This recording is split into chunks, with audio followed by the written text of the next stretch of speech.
So dear students, एक allotropes of carbon हमने देखा ग्रेफाइट का, दूसरा एलोट्रॉप ऑफ कार्बन है डायमंड। हमारा जो सेकंड एलोट्रॉप है वो है डायमंड। डायमंड क्या है? तो आप जानते होंगे हीरा, जो सभी को पसंद होता है ना।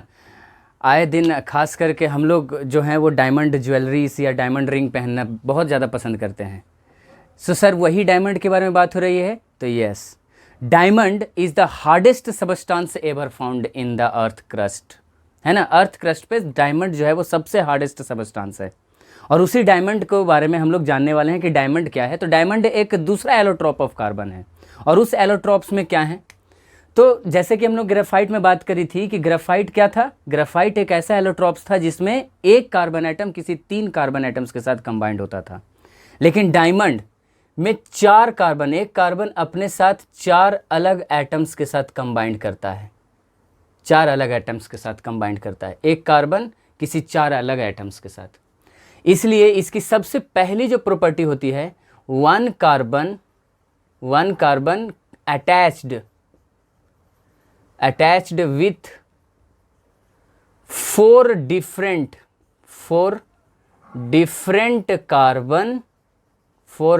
Carbon atoms, 4 different carbon atoms के साथ में ये कंबाइंड होता है। अब ये जो हैं, ये चूंकि 4 हैं इसीलिए इनके पास में टेट्राहेड्रल, ये किस तरीके की स्ट्रक्चर कंप्लीट करता है? टेट्राहेड्रल स्ट्रक्चर को ये फॉर्म करता है, टेट्राहेड्रल स्ट्रक्चर। अब ये टेट्राहेड्रल हैं तो ये रेगुलर टेट्राहेड्रल होते हैं, कुछ यूं इस तरीके से देखा जाए तो ये एक पिरामिड स्ट्रक्चर्स के रूप में होता है। ये एक पिरामिड स्ट्रक्चर्स होते हैं। इसका मतलब ये जो हो गया वो एक किस तरीके का, देखिए एक कार्बन 4 अलग अलग एटम्स हैं, 4 अलग अलग एटम्स, और इनमें फिर से ये कार्बन अटैच्ड होंगे और ये फिर से अलग अलग एटम्स के साथ कंबाइंड होगा इस तरीके का। मतलब ये एक तरीके की बोला जाए तो ब्रांच्ड स्ट्रक्चर हैं, ये एक तरीके का ब्रांच्ड स्ट्रक्चर की फॉर्मेशन करता है। ब्रांच्ड स्ट्रक्चर हैं इसलिए अब देखा जाए कि एक कार्बन के पास में 4 ही फ्री इलेक्ट्रॉन्स होते हैं। There are only 4 free electrons in the carbon atoms, और वो 4 के साथ में ही बॉन्ड बनाया हुआ है। एक एटम 4 इलेक्ट्रॉन्स फ्री हैं और वो 4 के साथ ही अलग एटम्स के साथ बॉन्ड बनाया है। मतलब ये एक हार्डेस्ट सबस्टांस है। क्यों? क्योंकि इनके पास 4 इलेक्ट्रॉन्स फ्री हैं और 4 इलेक्ट्रॉन्स इनके साथ कंबाइंड में चले गए हैं, इसलिए ये एक हार्डेस्ट होता है। और चूंकि ये हार्डेस्ट है तो इनकी एमपी और बीपी, नहीं समझे, melting point and boiling points इनकी हाई होती है। ठीक है, high MP and BP means high melting point and boiling points. Next property अगर देखा जाए तो it is a bad conductor of electricity. अब ये बैड कंडक्टर क्यों है सर? क्योंकि इनके पास ग्रेफाइट के जैसा एक फ्री इलेक्ट्रॉन्स नहीं होता। अब चूंकि इनके पास एक फ्री इलेक्ट्रॉन्स नहीं है तो फिर ये इलेक्ट्रिकली इंसुलेटेड होते हैं, मतलब ये इलेक्ट्रिसिटी पास नहीं कर सकता, क्योंकि इलेक्ट्रिसिटी तभी पास हो सकता है जब इसके पास फ्री इलेक्ट्रॉन्स होता।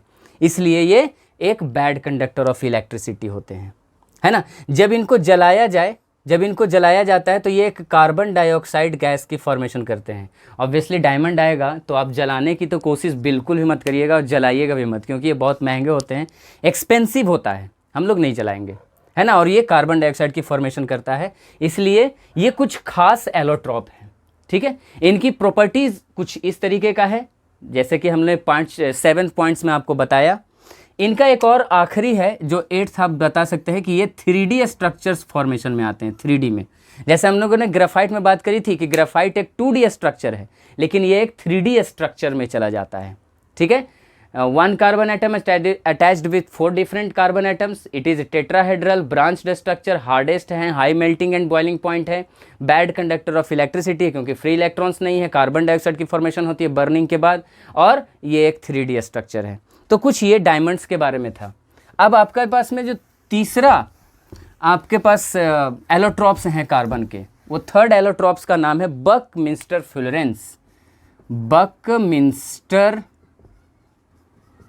फुलरेंस। ये एक आर्किटेक्चर थे, है ना। बकमिंस्टर फुलरेंस एक एलोट्रॉप्स हैं, लेकिन ये एलोट्रॉप्स लाया गया एक आर्किटेक्चर के द्वारा, और उन आर्किटेक्चर का नाम है, एक आर्किटेक्चर थे, आर्किटेक्चर की स्पेलिंग होगी ARTI, एक बार देख लीजिएगा आर्किटेक्चर की स्पेलिंग क्या होती है, ठीक है। वैसे अगर देखा जाए तो एक आर्किटेक्चर थे जिनका नाम था बकमिंस्टर फुलर, बकमिंस्टर फुलर, ये उनका नाम था एक आर्किटेक्चर का। और उन्होंने एक एलोट्रॉप्स दिया जिसमें कार्बन के 60 एटम्स कंबाइंड हुए, और ये कार्बन के 60 एटम्स मिलकर एक फुटबॉल स्ट्रक्चर बनाए, फुटबॉल स्ट्रक्चर। और ये फुटबॉल स्ट्रक्चर भी सॉलिड में था, इसकी जो स्टेट थी वो भी सॉलिड स्टेट्स की थी। और यही कुछ आपको ज़्यादा से ज़्यादा जानने की ज़रूरत इसमें होता नहीं है। बकमिंस्टर फ्लोरेंस जो तीसरा स्ट्रक्चर है, तीसरा एलोट्रॉप है, उसमें ज़्यादा जानने की ज़रूरत नहीं है। बस बकमिंस्टर फ्लोरेंस किनके द्वारा लाया गया, तो बकमिंस्टर फुलर के द्वारा लाया गया, एक आर्किटेक्चर थे। ये 60 कार्बन एटम्स को लेकर आगे बढ़ता है, जिसमें कुछ पेंटागन्स कुछ हेक्सागन्स होते हैं, फिर फुटबॉल स्ट्रक्चर्स हैं, और इनका स्टेट भी सॉलिड का होता है। तो ये कुछ एक कार्बन एटम्स के 3 एलोट्रॉप्स थे, graphite, diamond and Buckminster Florence. Thank you.